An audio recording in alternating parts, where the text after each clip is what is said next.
好多人問 WM 係咩意思？其實咧就係 worship minister 敬拜宣教士嘅意思啊。由於我哋要自籌薪金，所以為咗方便支持我哋嘅奉獻者，容易啲記得我哋就喺 WM 嘅後邊加上咗數目字，成為我哋嘅代號。我就係 WM002啦，而我就係 WM004啦。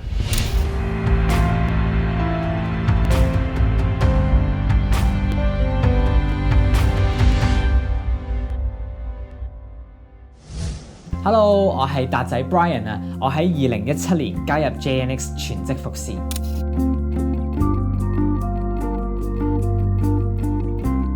Hello， 大家好，我係 Frida， 我係2012年加入 JNX 全職服侍嘅。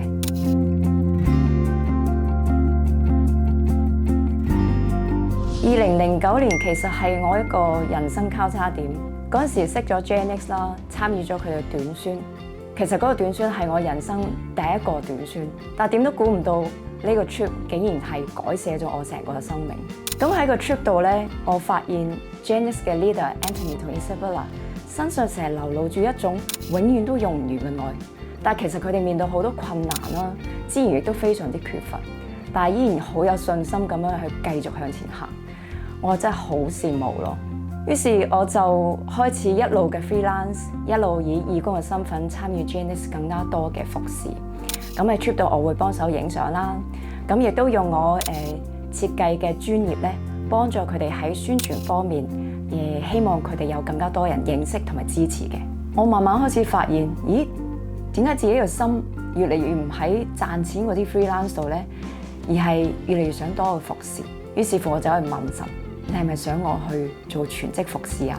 好快，神就藉着教會一對好愛我嘅夫婦對我嘅支持，好清楚確認咗神對我呼召。於是我就回應 JNX 嘅邀請，加入咗 WM 嘅行列啦。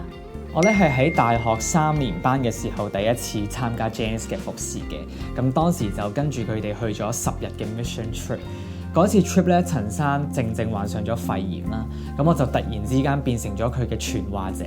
正因為咁咧，嗰10日裏邊，神俾我好具體咁樣去明白到 JNX 嘅服侍理念，而幾位同工嗰一份好謙卑、好踏實嘅生命咧，都讓到我好難忘。於是咧，嗰一年嘅暑假咧，我又跟咗佢哋去咗1個月嘅 mission trip。嗰次 trip 咧，神又不斷咁樣去觸動我，佢俾我見到好多生命破碎嘅人。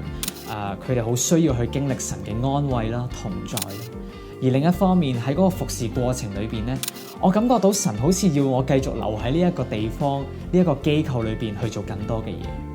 但係 JNX 咧好少去聘請同工嘅，咁所以喺嗰一個 trip 完咗之後咧，我都花咗好多時間去祈禱啦、去尋求啦。咁直到我真係聽到神叫我要用音樂去服侍，去同年輕人嘅生命去同行。咁我就鼓起勇氣同陳生陳太去分享，我好想喺 JNX 成為 WM 啦。初初服侍嘅時候咧，一心就係諗住可以喺宣傳方面幫佢哋做一啲 design 嘅工作，因為可以匿埋喺相機後邊啊，或者係電腦後邊做 design， 唔使 deal with 咁多人啊嘛。但係點知呢10年嚟，神不斷將我去破碎，要我去宣教啦，然後出去講見證，去帶領一啲嘅培訓。然後仲要有生命嘅陪伴成長，我真係冇諗過而家做嘅大部分嘅嘢都係同人有關嘅。曾經認為工作成果大過一切嘅我，其實唔係一個好識得注重過程嘅人咯。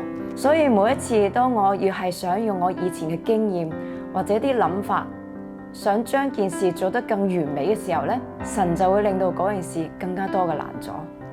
差唔多每次都會去到我完全降服，放低晒我所有嘅諗法之後咧，佢先至將佢嘅 idea 擺喺我腦裏邊，去完成每一年 JNX 嘅主題海報設計。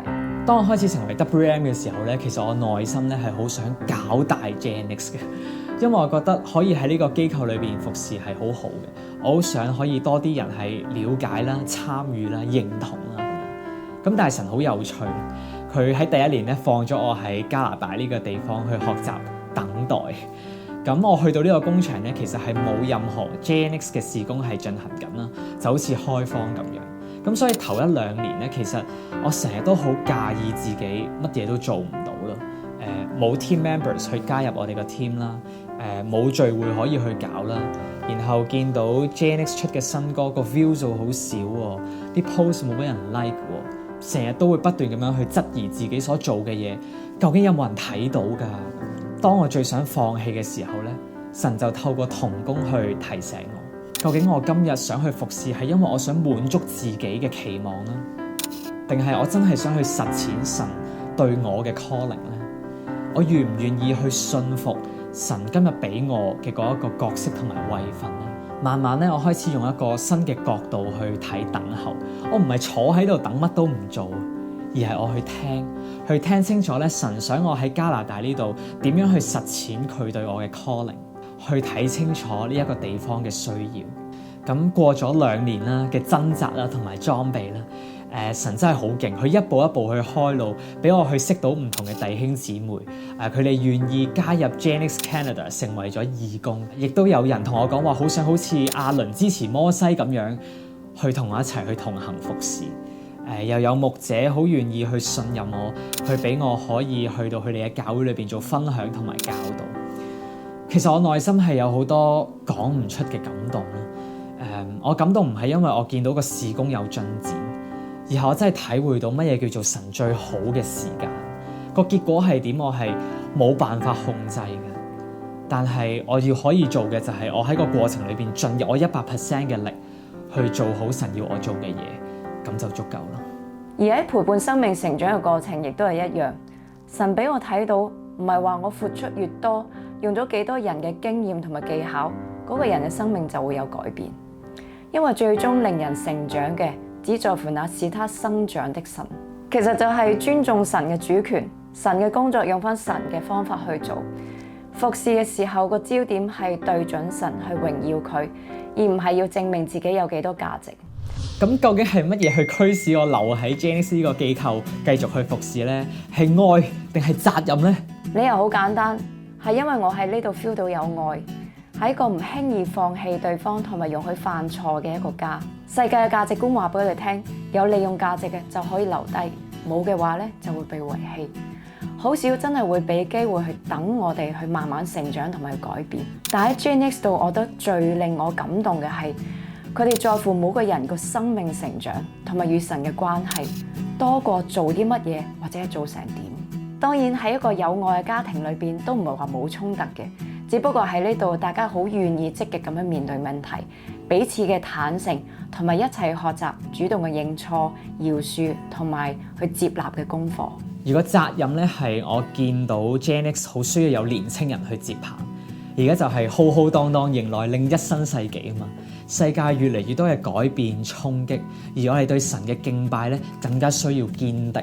所以我好期待可以有更多新嘅隊員，我哋可以一齊去影響我哋身邊嘅人，更加去明白點樣用生命去敬拜。如果你都想喺呢個大家庭裏邊一齊去經歷真實嘅生命敬拜同埋陪伴，突破生命嘅框框，好歡迎你加入 WMA 嘅行列。其實我加入 JNX 之前，我都唔知道自己可以做啲咩，但係只要你願意信服咧，你會經歷到超乎你能夠想像嘅事。